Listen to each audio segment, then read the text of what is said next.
الحمد لله والصلاة والسلام على رسول الله. نحمد الله سبحانه وتعالى أن وفقنا لهذا المجلس البسيط. الله سبحانه وتعالى أكرمنا بنعم كثيرة، نعم الله لا تعد ولا تحصى. أخواني، الله سبحانه وتعالى جعلنا مسلمين. والله الذي ينظر في هذا العالم كم من الناس، 7 مليار، كم منهم مسلمين وكم منهم غير مسلمين. فالله جعلنا من هذه الفئة، جعلنا من أمة النبي صلى الله عليه وسلم.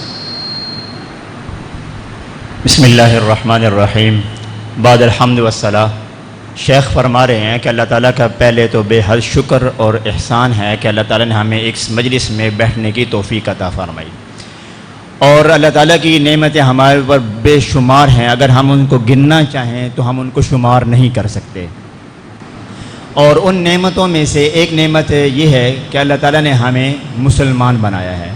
आज अगर हम पूरी दुनिया में गौर करें तो 7 अरब लोगों में से हम देखते हैं कुछ मुसलमान हैं, कुछ गैर मुस्लिम हैं। और अल्लाह का शुक्र है कि अल्लाह ताला ने हमें मुसलमानों की जमात में से बनाया है। يقول سبحانه وتعالى بعد أعوذ بالله من الشيطان الرجيم: ومن يبتغي غير الإسلام دينا فلن يقبل منه وهو في الآخرة من الخاسرين. فدين الله سبحانه وتعالى لكل العالم دين واحد، الإسلام، الاستسلام لله سبحانه وتعالى. كل الأنبياء بعثوا بهذه الفطرة، بهذا التوحيد، ولكن كلنا يعلم المتغيرات التي طرأت والتشويه الذي صار في الأديان، إلى أن ختم الله سبحانه وتعالى الرسالات برسالة النبي صلى الله عليه وسلم. يقول الله سبحانه وتعالى: قل هذه سبيلي أدعو إلى الله على بصيرة أنا ومن اتبعني، أي محمد صلى الله عليه وسلم وكل من يتبعه عليه مسؤولية نشر الدين الصحيح في العالم كله إلى قيام الساعة. और अल्लाह ताला ने जो दीन रखा है, जो दीन असल दीन है, वो दीन इस्लाम ही है। और ये दीन इस्लाम ही तमाम अम्बिया इकराम अलैहिमुस्सलावात व तस्लीमात दुनिया में लेकर आए और इसी की दावत दी है। हत्ता कि कुछ तब्दीलियाँ हर दौर में होती रही, हर नबी के दौर में कुछ तब्दीलियाँ, कुछ तग़य्युरात होते रहे हैं, लेकिन ये तमाम के तमाम रिसालत और नबूवत का जो सिलसिला है ये ख़त्म होता है जनाब नबी करीम सल्लल्लाहु अलैहि वसल्लम पर। और आप सल्लल्लाहु अलैहि वसल्लम पर नबूवत और रिसालत का मर्तबा ख़त्म हुआ और अल्लाह ताला ने यूँ इरशाद फरमाया कि ऐ मेरे महबूब, आप कह दीजिए कि ये है मेरा रास्ता, मैं लोगों को बुलाता हूँ अल्लाह की तरफ और अला बसीरा, हिकमत और बसीरत के साथ, और ये मेरा भी अमल है, मेरा भी यही काम है, और जिसने मेरी इत्तिबा की उसका भी यही काम है। तो ये हमारे ज़िम्मा है कि अल्लाह ताला ने रसूलुल्लाह सल्लल्लाहु अलैहि वसल्लम पर ख़त्म नबूवत को ये ख़त्म नबूवत लागू की है और आप सल्लल्लाहु अलैहि वसल्लम पर नबूवत को ख़त्म फरमाया है। فعلى بصيرة أي على علم ممن تدعو إليه. فالله سبحانه وتعالى أوجد نفسه في غير العلن، ولكن آياته في الكون كثيرة. آيات الله لا تعد ولا تحصى. نعم الله سبحانه وتعالى، لو الله سبحانه وتعالى أرانا سبحات وجهه كان إيمان مطلق 100%، ولكن أرسل الأنبياء حتى يبلغوا عن الله. منهم من سئل النبي صلى الله عليه وسلم: أرأيت الله؟ قال: نور أنا أرى. موسى عليه السلام كليم الله قال: ربي أرني أنظر إليك، قال: لن تراني ولكن انظر إلى الجبل فإن استقر مكانه فسوف تراني. فلما تجلى ربه للجبل جعله دكا وخر موسى صعقا. فما يتحمل الإنسان إذا رأى الله سبحانه وتعالى، وأين يكون يعني سبحان الله هذا الابتلاء والإيمان الحقيقي برؤية الأشياء مباشرة. فالله في الغيب ولكن آياته في هذا الكون. فالأنبياء عليهم الصلاة والسلام بعثوا حتى يبينوا للناس من هو الله سبحانه وتعالى، هو خالق كل شيء ومالك كل شيء والمتصرف في كل شيء.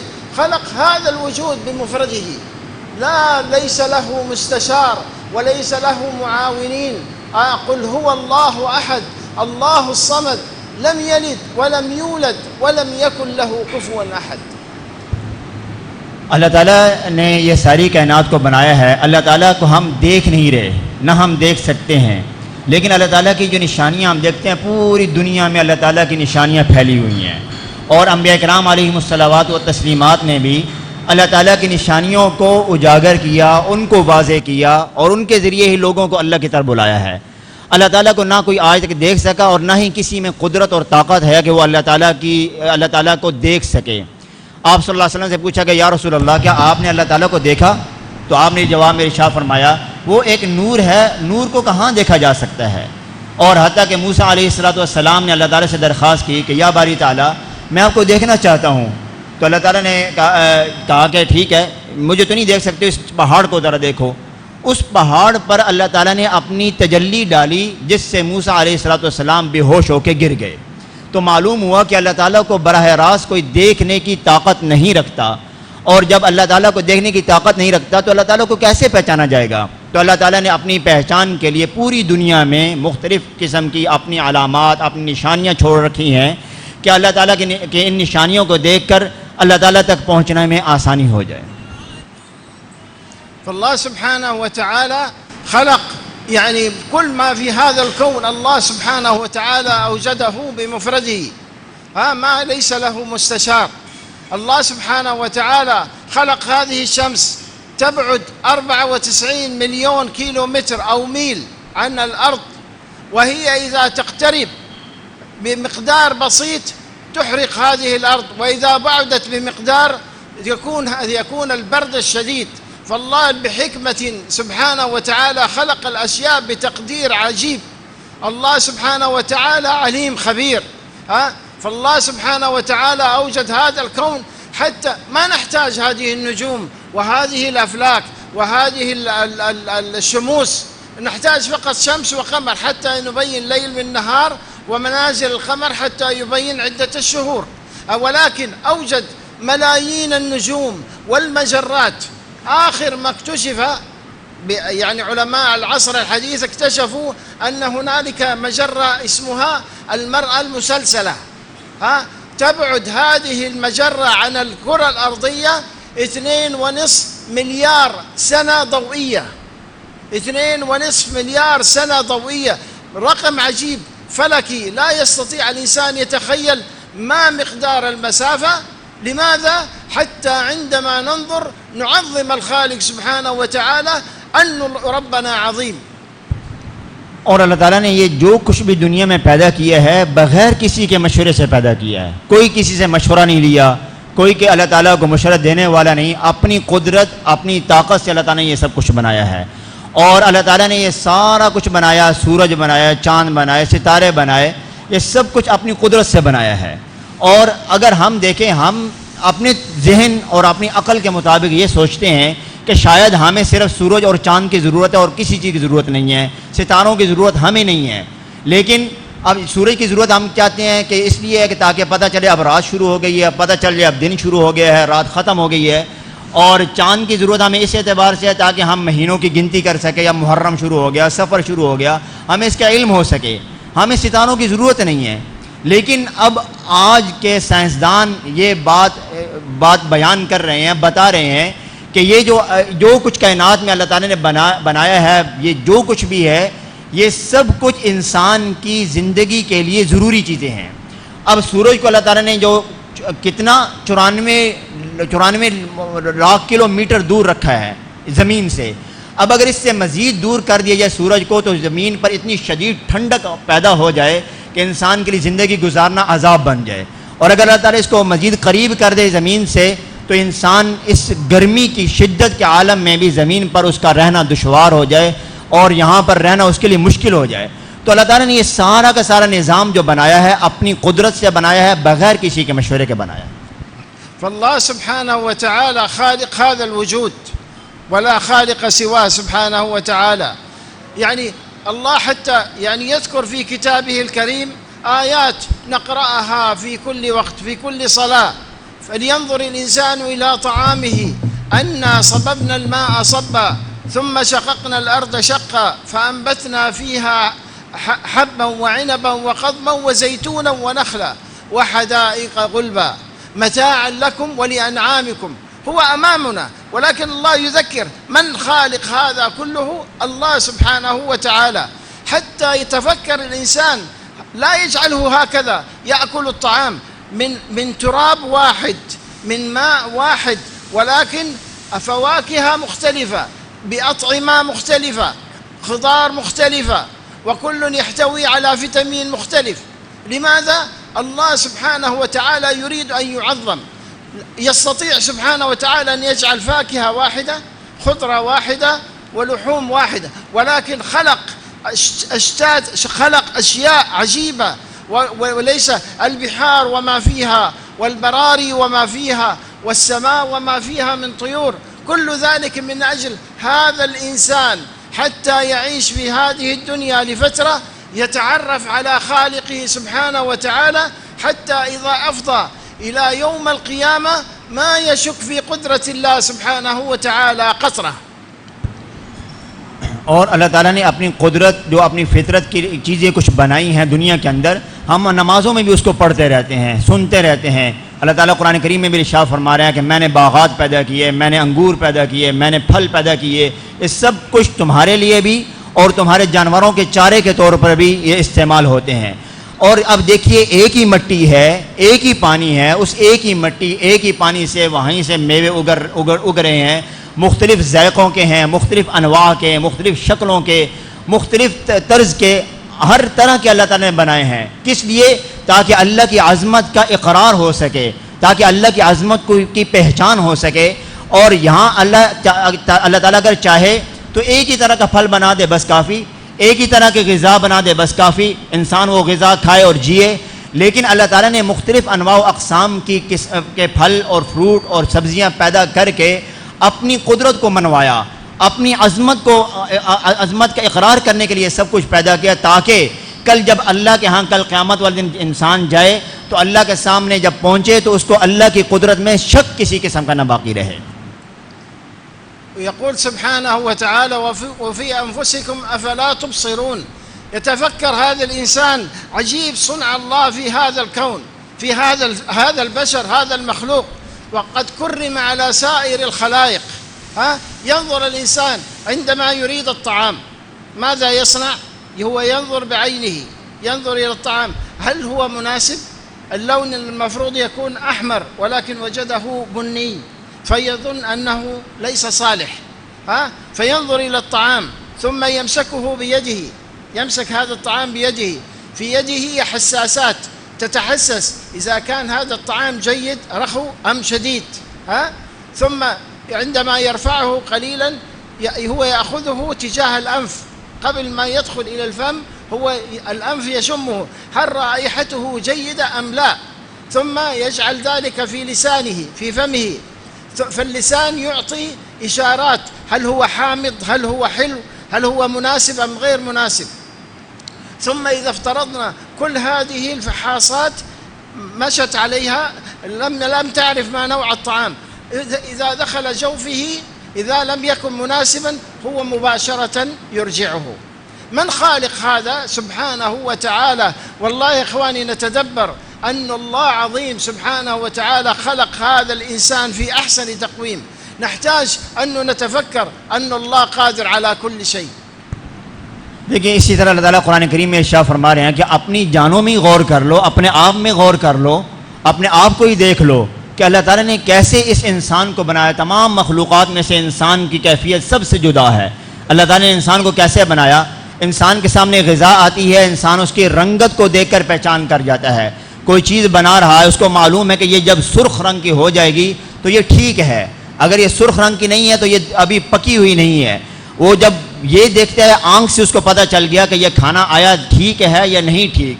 और जब उसने तोड़ने के बाद उसके हाथ के अंदर अल्लाह ने ऐसे एहसासात पैदा कर दिए हैं कि हाथ के छूने के साथ वो महसूस कर लेता है कि ये जो चीज़ है ये सख्त है या नरम है, आया ये मेरे लिए काबिल निस्बत है, मुनासिबत है, इसकी मेरे साथ ठीक है नहीं ठीक है, मुझे खानी चाहिए नहीं खानी चाहिए। यहाँ तक फिर जब मुंह के करीब करता है, मुंह में दाखिल करने से पहले या इसकी नाक उसको सूंघ कर पहचानती है कि आया ये ग़िज़ा ठीक है या ये ग़िज़ा ख़राब हो चुकी है। और जब नाक उसकी तशख़ीस कर लेता है तो फिर मुंह में जब डालते हैं तो मुंह में जाकर ज़ुबान फिर चखती है, ज़ुबान चेक करती है आया ये खट्टा है, ये कड़वा है, ये मीठा है, किस जायक़े का है। और फिर ज़ुबान तक बस नहीं है, फिर जब पेट में वो ग़िज़ा चली जाती है फिर अल्लाह ताला ने ऐसा निज़ाम बना दिया, अगर ये इसकी तबीयत के मुवाफ़िक़ है तो ठीक, अगर इसकी तबीयत के मुवाफ़िक़ नहीं है तो वो ही पेट में गई हुई ग़िज़ा भी उगल कर बाहर क़ै की सूरत में आ जाती है। ये सब कुछ अल्लाह ताला ने एक निज़ाम बनाया, इंसान अपने अंदर ही गौर करके इसको पहचान ले। فالله سبحانه وتعالى أخواني بعث الأنبياء حتى يبلغوا، فكان كل نبي عندما يأتي يبعث في قومه يؤمن من يؤمن ويكفر من يكفر، ولكن عندما تنتهي فترة رسالة هذا النبي الدين قليلا قليلا يموت، إلى أن بعث الله سبحانه وتعالى عيسى عليه السلام. الفرق بين بعثة عيسى عليه السلام ونبينا محمد صلى الله عليه وسلم حوالي 560 عاما. في هذه الفترة عندما بعث النبي صلى الله عليه وسلم في مكة كانت الأصنام حول الكعبة، كانت الأصنام حول الكعبة. لماذا؟ لم يكن هناك نبي، بلى كان عيسى عليه السلام ولكن بعثته كانت في قومه في بني إسرائيل. والنبي صلى الله عليه وسلم عندما بعث كافة للناس. يقول الله سبحانه وتعالى وما كنا معذبين حتى نبعث رسولا. الله ما يعذب قوم، ما يؤاخذهم حتى يبعث فيهم نبي رسول يبلغهم رسالات الله سبحانه وتعالى. فكلنا يعلم كل الأقوام التي اتبعت أنبياءها فازوا وفلحوا وأفلحوا. الذي لم يتبع النبي جاء عليه الغضب وجاء عليه السخط وخسر الدنيا والآخرة. فاتباع الأنبياء هو الفلاح. يقول النبي صلى الله عليه وسلم كل أمتي يدخلون الجنة إلا من أبى. قيل من يأبى يا رسول الله؟ قال من أطاعني دخل الجنة ومن عصاني فقد أبى، أو كما قال صلى الله عليه وسلم. इसी तरह अल्लाह ताला ने दुनिया में पैगम्बरों को सिलसिला चलाया और पैगम्बरों को भेज कर अल्लाह ताला ने ये कह दिया कि भाई जिसने ईमान लाना वो ईमान लाए, जिसने कुफर इख्तियार करना वो कुफर इख्तियार करे, जिसने जिस डगर पे चलना वो चले। अम्बिया इकराम अलैहिमुस्सलावात व तस्लीमात को सिलसिला चला, किसी को एक बस्ती की तरफ भेजा गया, किसी को एक शहर की तरफ भेजा गया, हत्ता कि ये सिलसिला चलते चलते ईसा अला नबीना व अलैहिस्सलातु वस्सलाम तक पहुँचा। ईसा अलैहिस्सलातु वस्सलाम से रसूलुल्लाह सल्लल्लाहु अलैहि वसल्लम तक का जो ज़माना है 500 साल का है। 500 साल के बाद रसूलुल्लाह सल्लल्लाहु अलैहि वसल्लम की बैसत हुई और आप सल्लल्लाहु अलैहि वसल्लम को अल्लाह ताला ने एक बस्ती, एक शहर, एक क़रिये का नबी बनाकर नहीं भेजा, बल्कि रसूलुल्लाह सल्लल्लाहु अलैहि वसल्लम के बारे में इरशाद फरमाया कि पूरी दुनिया, पूरी इंसानियत के लिए आपको नबी बनाकर भेजा गया। तो रसूलुल्लाह सल्लल्लाहु अलैहि वसल्लम को तमाम के तमाम आलम इंसान के लिए नबी बनाकर भेजा गया। और ये बात भी हमारे सामने मौजूद है कि जिसने अपने वक्त के नबी की इत्तिबा की वही कामयाब हुआ, उसके अलावा कामयाबी नहीं है। वही लोग कामयाब हुए और जिन्होंने आप अपने वक्त के नबी की इत्तिबा नहीं की, अपने वक्त के नबी की बात को नहीं माना, उन पर अल्लाह का गज़ब नाजिल हुआ। और अल्लाह ताला कुरान करीम में वाज़ेह तौर पर इरशाद फरमा रहे हैं कि हमने उस वक़्त तक किसी को अज़ाब नहीं दिया जब तक कि उनमें नबी को न भेजा हो। तो रसूलुल्लाह सल्लल्लाहु अलैहि वसल्लम को एक बस्ती क़रिये के लिए नबी नहीं बनाया गया, आप सल्लल्लाहु अलैहि वसल्लम की ज़ात अक़दस को सारी इंसानियत के लिए अल्लाह ताला ने नबी बनाकर भेजा है। فالنبي صلى الله عليه وسلم بعث في مكة ولم يتجاوز خروجه من شبه الجزيرة العربية إلى أقصى من تبوك، ففقط في الجزيرة العربية. ولكن كلنا يعلم من الذي بلغ دين الله سبحانه وتعالى في بقاع العالم كلها؟ الصحابة رضي الله عنهم. صحابة النبي صلى الله عليه وسلم فهموا عن النبي صلى الله عليه وسلم أن الله سبحانه وتعالى بعث النبي، ولكن بموته لا يموت الدين، لأنه كل فرد في هذه الأمة هو مسؤول عن بإبلاغ الدين. الله غني سبحانه وتعالى قادر يرسل للبشرية الهداية، ولكن يريد يجعل الإنسان في الابتلاء وفي الامتحان، فهو يرسل له الرسول والنبي والمبعوث حتى يبلغه كلام الله سبحانه وتعالى، فيؤمن من يؤمن ويكفر من يكفر. فصحابة النبي صلى الله عليه وسلم تحملوا هذه المسؤولية بشكل، يعني كلنا يعرف محمد بن القاسم الثقفي، هو رجل من أهل الطائف، هذا هو يعني يبعد عن مكة حوالي ساعة بالسيارة طبعا في هذا العصر، ولكن في العصور السابقة حتى تمشي من مكة إلى المدينة تحتاج ما يقارب من أسبوع إلى أسبوع وزيادة، مشيا أو على الدواب. ولكن ننظر إلى المسافات من مكة إلى هذه البلاد وإلى ما بعدها من بلاد، كيف تحمل الصحابة رضي الله عنهم مسؤولية هذا الدين وهم مبلغين له إلى قيام الساعة. فبسبب حركتهم بلغ الدين ما بلغ الليل والنهار. إخواني، الدين، نشر هذا الدين واستدامة هذا الدين تكون بجهد خاتم الأنبياء، وإذا عدم هذا الجهد يموت الدين قليلا قليلا. देखें रसूलुल्लाह सल्लल्लाहु अलैहि वसल्लम को अल्लाह ताला ने तो पूरी दुनिया और पूरी इंसानियत के लिए नबी बनाकर भेजा ना, लेकिन इसके बावजूद हम देखते हैं आप सल्लल्लाहु अलैहि वसल्लम की सीरत तय्यबा को कि आप सल्लल्लाहु अलैहि वसल्लम अज खुद मक्का मुकरमा से ज़्यादा तबूक तक पहुँचे हैं, यानी जज़ीरा अरब के अंदर रहे हैं, अजब के अंदर तो रसूलुल्लाह सल्लल्लाहु अलैहि वसल्लम तशरीफ़ नहीं लाए। अब लेकिन ये भी हम जानते हैं कि हम तक जो दीन पहुँचा कैसे पहुँचा, हम तक दीन पहुँचा तो सहाबा कराम रिज़वानुल्लाह अलैहिम अजमईन के ज़रिए पहुँचा है, और सहाबा कराम रिज़वानुल्लाह अलैहिम अजमईन ने आप सल्लल्लाहु अलैहि वसल्लम की दी हुई जिम्मेदारी को उठाया, निभाया और पूरी दुनिया में फैल गए। और हत्ता कि मोहम्मद बिन कासिम अस्सक़फ़ी जिनका ताल्लुक़ ताइफ से है, और ताइफ का कह रहे हैं कि जो मसाफ़त है वो मक्का मुकरमा से 1 घंटे की मसाफ़त आजकल के दौर के हिसाब से है, और उस ज़माने में तो मक्का और मदीना मुनव्वरा के दरमियान की जो मसाफ़त ही 1 हफ़्ता या 2 हफ़्तों से भी ज़्यादा लग जाते थे, यानी वो तो उस करीब के इलाके की बात हो रही है। और वहाँ से यहाँ तक का सफ़र कितना होगा उस ज़माने में अल्लाह बेहतर जानता है। फिर यहाँ तक बस नहीं है, यहाँ से आगे भी कई ममालिक हैं जहाँ तक सहाबा कराम रिज़वानुल्लाह अलैहिम अजमईन पहुँचे हैं और उन्होंने आप सल्लल्लाहु अलैहि वसल्लम की दी हुई दावत को पहुँचाया है। और अल्लाह ताला ने जो पहले नबी भेजे थे, नबी आते उम्मत को दावत देते, जो ईमान ले आता, जो कुफ्र इख्तियार करता कर लेता।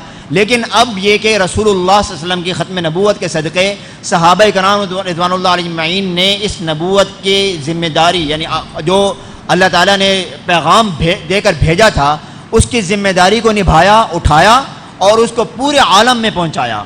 और ये जो ज़िम्मेदारी है ये वहीं तक बस नहीं है, ये आज हमारी ज़िम्मेदारी है कि हम भी करिया करिया बस्ती बस्ती इस दावत को लेकर चलें। और ये भी याद रखिएगा, अगर दावत छूट गई, दावत ख़त्म कर दी, दावत को छोड़ दिया, तो ये दीन भी रफ्ता रफ्ता बिल्कुल दुनिया से ख़त्म हो जाएगा। مثال بسيط إخواني أو قصة بسيطة، يعني لا ننشغل بصحتها، ولكن فروخ بن أبي عبد الرحمن القرشي هو رجل من أهل المدينة، هو بدأ في سرايا التي إلى خراسان، من المدينة إلى خراسان، فترك امرأته ومبلغ من المال حوالي 30,000 دينار وهي حامل في ابنها، حامل، هي تحمل ولكن ما يدري ما الحمل. ثم يخرج من المدينة، ثم بعد 27 عاما ليس هناك اتصال وليس هناك، لا يدري هم أحياء أم أموات ولكن في مقصدهم أن هذه الأمة هي إذا تقوم على هذا المقصد وتخرج في سبيل الله لتبلغ دين الله، فالذي يقضي حياته خارجا هو يلتقي بأهله وزوجه إذا كانوا على الطاعة في الجنة في الحياة الأبدية. نحن ننشغل، إذا نحن نبعد من لأولادنا، من لأزواجنا، الله موجود سبحانه وتعالى. فهو يرجع بعد 27 عاما إلى المدينة المنورة، ثم يصل، هو يعرف أن بيته هكذا هنا قريب من المسجد، ثم يمشي إلى البيت ويدفع الباب بالرمح، ثم يعني كأنه يطرق الباب، ففتح الباب فيخرج ربيعة الرائي ابن فروخ، فقال: يا هذا كيف تقتحم علي داري؟ قال: أنا هذا داري. فبدأوا يتصايحوا، بدأوا يعني يتصايحوا في من له أحقية هذا الدار. فالروح فيقول هذا داري وأنت في حرمة زوجتي في الداخل، لا يدري ما ابنه، لا يدري أنه هذا ابنه.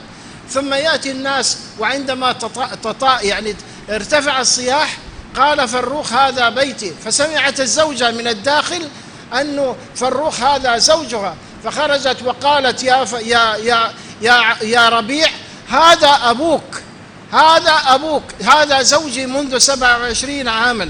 فسبحان الله، فلما الله سبحانه وتعالى جعلهم يلتموا ثانية ويتعانقوا، ولكن لننظر أخواني كم من التضحيات بلغوها الصحابة والتابعين من بعدهم حتى يبلغوا دين الله. ایک چھوٹا سا قصہ آپ کو بس سنانا ہے، وہ یہ ہے کہ حضرت فروخ کا نام یقیناً آپ لوگوں نے سنا ہوگا. حضرت فروخ اپنے گھر سے روانہ ہوئے اس حال میں کہ ان کی بیوی حاملہ تھی. اب پتہ نہیں بچہ پیدا ہو یا بچی پیدا ہو، اور وہ چلے گئے غزوات میں، سرایا میں، سفر میں چلے گئے، اور وہاں مدینہ منورہ سے خراسان تک چلتے جائے، اور 27 سال گھر سے باہر رہے.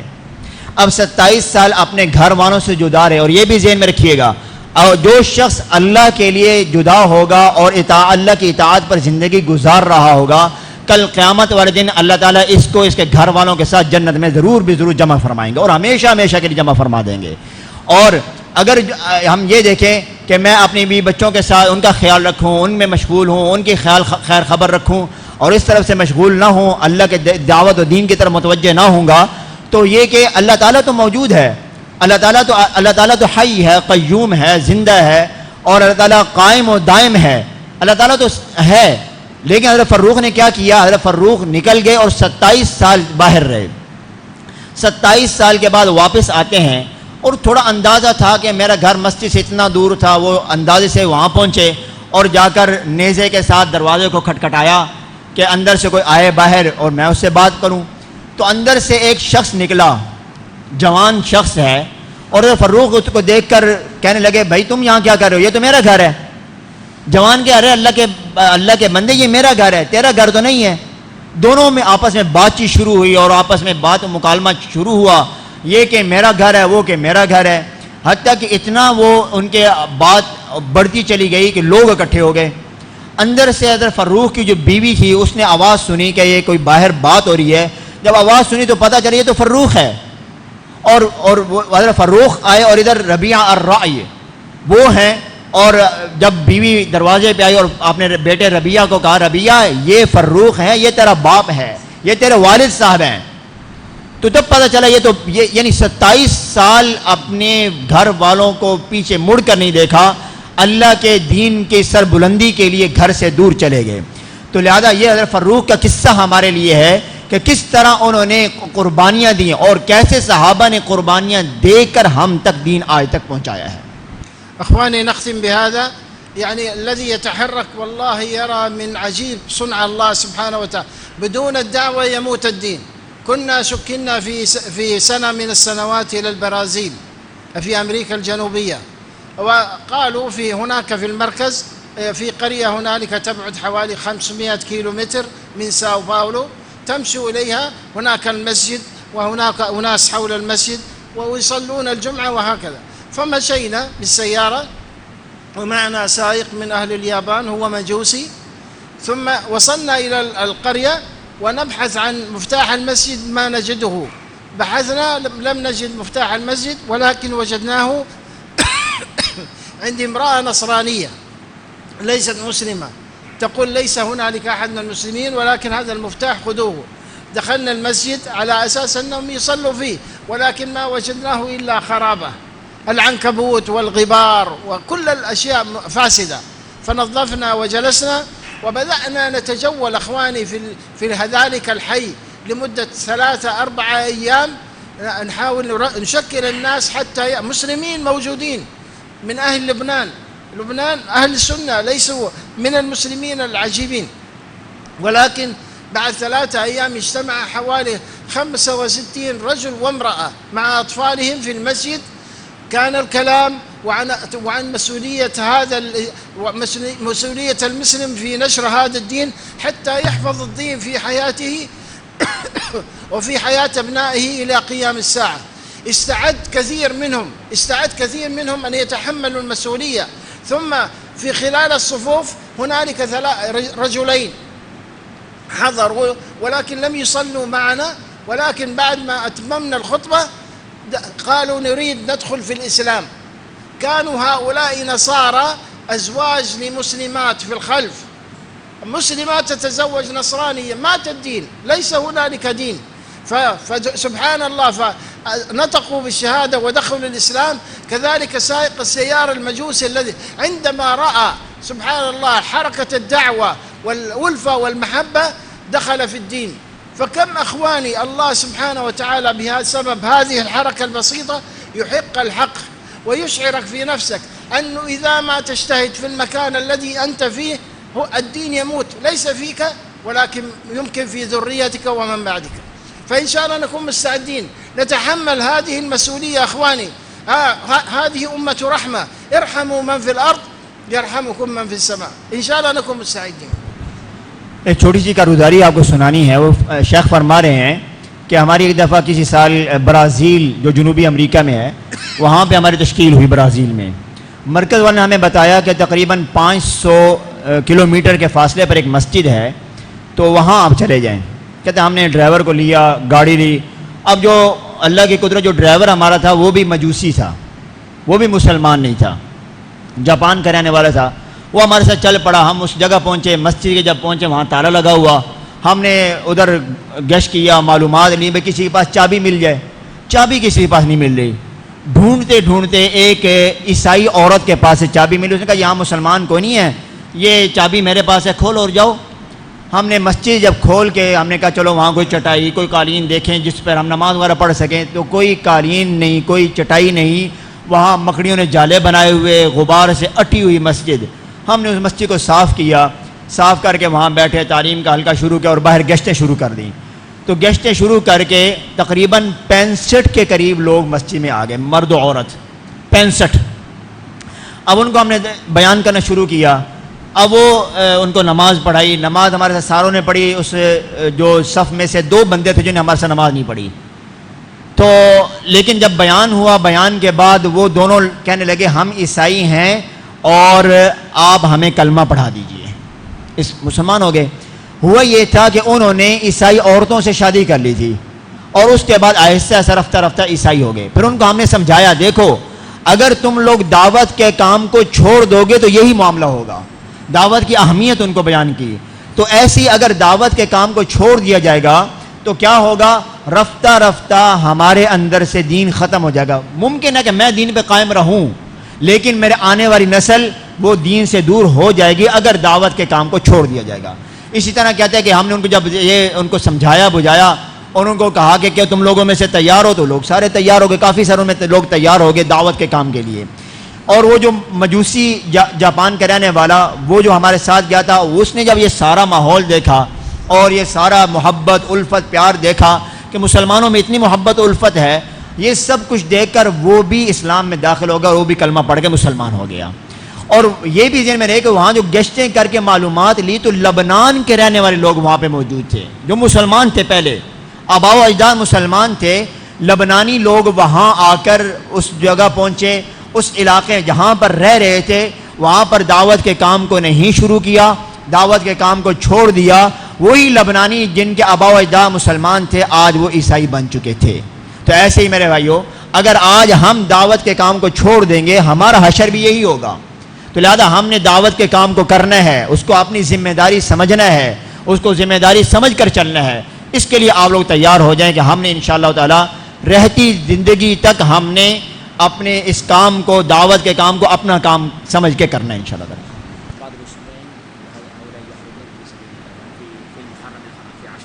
ما شاء الله.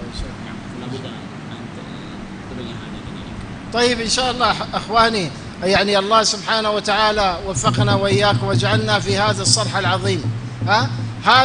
هذا أقرب الطرق إلى حياة النبي صلى الله عليه وسلم. يعني ومن حق الله سبحانه وتعالى أن نقوم على هذا الجهد المبارك. فإن شاء الله في أقرب فرصة حسب أحوال الدراسة لابد نستعد ذهنيا أن نخرج في سبيل الله سبحانه وتعالى مبلغين لكلام الله سبحانه وتعالى. الله سبحانه وتعالى يجعل في صحيفتك إلى قيام الساعة من مات حاجا بعث يوم القيامة ملبيا، ومن مات خارجا في سبيل الله يبعث يوم القيامة.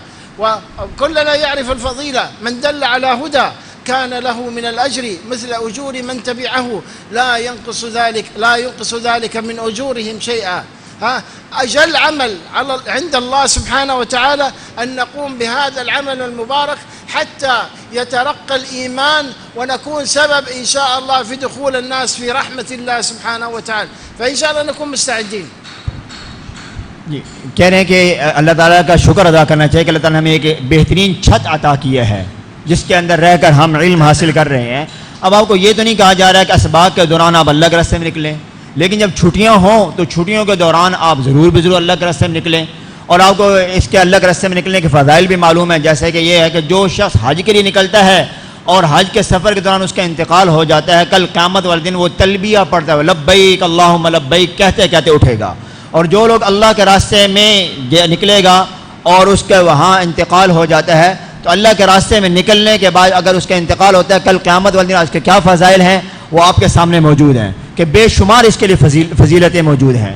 लेकिन आपको ये नहीं कहा जा रहा कि असबाब के दौरान निकलें, छुट्टियों में आपने तहिया करें, नीयत करें, अज़म करें और इस जिम्मेदारी को निभाने की कोशिश करें। तो लिहाजा अभी जैसे कि मुहर्रम हराम के दिन आ रहे हैं 8, 9, 10 मुहर्रम हराम, उसमें तमाम तलबा से रोज़े के लिए जाएंगे इंशाल्लाह। तमाम तलबा उसकी कोशिश करेंगे इंशाल्लाह। हमने 3 दिन के लिए जाना है 8, 9, 10 मुहर्रम हराम में, तो उसके अभी से नियत करें, अभी से आज़म करें और उसका तरीक़ाकार ये होगा अभी से हम दावत देना शुरू करें, आपस में दावत दें, आपस में दावत चलाएं, एक दूसरे को तैयार करें। क्या से तैयार हैं इंशाअल्लाह ताला?